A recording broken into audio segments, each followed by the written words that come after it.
Hello everybody, I am Mike from the Rewatch Project with Hannah and Mike, and I am back with another edition of Front Row, these music performance reaction videos, and I am back in the wonderful world of one Elvis Aaron Presley with a studio recording this time from the Elvis Is Back album, and this is the song Such a Night. Beginning to that in just a moment, quick bit of housekeeping, just a reminder that I do pause these videos, I do talk over them, that is just how I choose to react. If that is not to your taste, then it is what it is, but I would strongly urge you to listen to this song in its entirety before watching me talk all over it. Also, likes and subscribes, very much appreciated. Subscriptions make a huge difference to the channel. It means that people find us more easily, and that results in more conversation and exchanges with you, the wonderful viewer and listener. And that is a great motivator for doing these videos with a higher level of regularity. Also, please do check out the other content on this channel, including the Rewatch Project with Hannah and Mike, the podcast where my wife Hannah and I go back and rewatch some of our favorite film and television franchises, in addition to the other film, TV, music, and general pop culture related goodness that cohabits this channel. We also very much appreciate PayPal donations to assist with the upkeep of this channel. As is always the case, only do so if you can without causing yourself any financial hardship. So yeah, Such a Night from Elvis Is Back. The title suggests to me of the album that this might have been the first record he put out when he returned from the army. I know that was about 1960, but I have no idea what this song is. So let's listen to it and find out. Here we go. Such a Night, Elvis.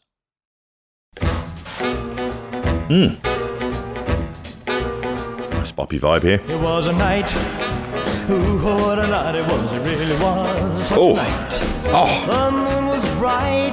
Oh, how bright it was. It really was such a night. The night was alive with stars above. Ooh, when she kissed me, I had to fall in love. Of the rhythm of the vocals, the way it's bopping around, and he's having fun with the words. It's a really kind of witty, playful vocal on this.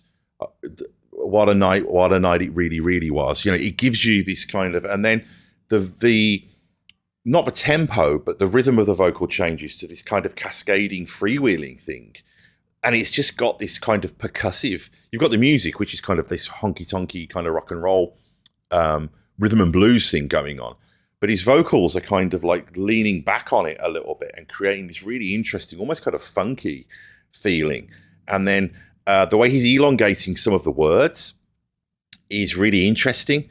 And it just offsets the music and creates this really interesting kind of dynamic rhythm.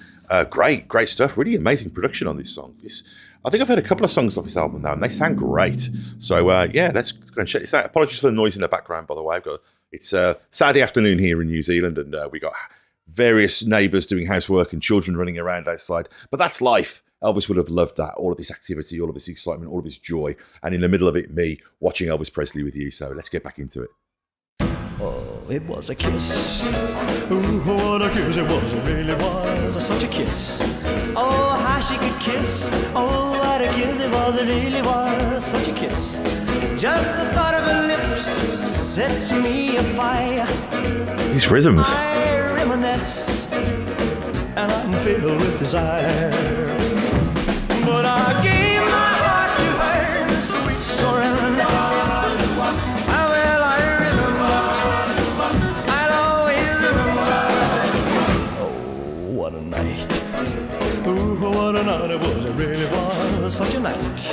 Came the dawn, and my heart in her love, and the night is gone. It's this change here. But I'll never forget the kiss in the moonlight. Ooh, such a kiss, such a night. One of the things that really blows my mind about doing these videos, and it's really kind of come into focus with this song because of just how kind of almost contemporary the production sounds as far as just its clarity, because often with a lot of the older performances, you do get that echo that you got because of how unsophisticated the recording was. But by 1960, and so by the time that Elvis had come back from the army, you know, things were a little bit more sophisticated. So, and this is going to sound really corny, but it really does make you realize that it really does make me feel like I am hearing this song through time. You know, that this Elvis will live forever. You know, he will be immortal because I've never heard this song before. And it's existed for, 60 years. But I found it now in the way that And I've talked before about how Elvis feels like somebody who doesn't create music. You can't imagine him sitting there in a studio like, a laboratory. It feels like his music often does just appear kind of ethereally, out of the ether. And you can't imagine it being made. It's just so perfect and so fully formed. And I feel like the experience of listening to his music as a new listener now in 2025 is kind of like that. I feel like it's speaking to me across time, and I'm finding it, and it's here, and it makes you realize how powerful art can be and how it does live forever and what that means. And that's a fantastic thing that I'm really enjoying sharing with you as I experience it for the first time. Let's get back into this song. I love the vibe of this song. It was a night, ooh, what a night it was, it really was such a night. Came the dawn, and my heart in her love, and the night was gone. But I'll never forget the kiss in the moonlight. How will I remember? Great backing vocals too. I'll always remember that night. Ooh, what a night it was, it really was such a night. And once again, a bit like Heartbreak Hotel, which I covered last, it's a great example of Elvis's sense of dynamics. When you stop, the rhythm of the song. So if a song stopped, but the beat's still carrying on in the background, you're almost counting the 1, 2, 3, 4 before it kicks back in. And here, Elvis understands that, because one of the things that I've come to realize is another one of Elvis's superpowers is he has incredible judgment. And that's such a big thing. And I think he maintained that right through his career. And that's really rare, because I think often when artists go off the boil, when they kind of get to the point in their career where there's a feeling that their best days are behind them, it's not because they lose their talent necessarily, or they lose their ability. It's often that they lose their judgment. It's that things that were once instinctive to them, they overthink. And that's kind of inevitable. We all do that. We do that in our work. Sometimes you'll just do stuff and it'll work, and you'll think, okay, I'll do more of that. Or, oh, that didn't work. Maybe they'll like this. And you start thinking about what you're doing as opposed to operating on pure instincts. And I get the feeling that Elvis's instincts, particularly when it comes to dynamics in both vocals and performance, were never lost. And I think that through doing movies later, he would hone them even more, because what you'll see is he understands that if you stop something, particularly something with a driving 4/4 rock and roll rhythm, the audience subconsciously are waiting. It's that OCD thing I mentioned. They're waiting for it to come back in.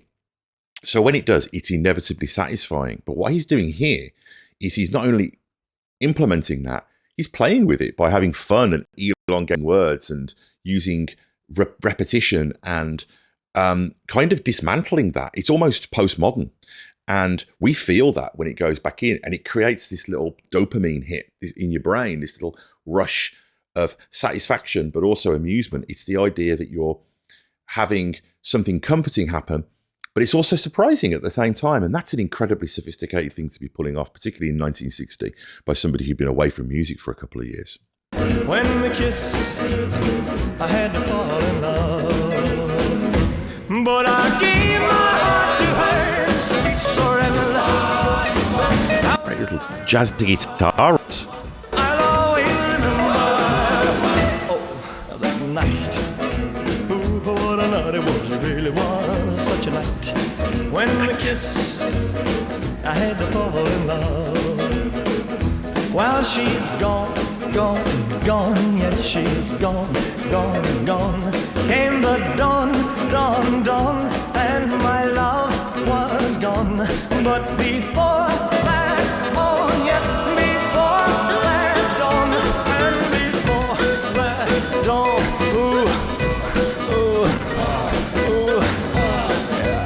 yeah. Call and response.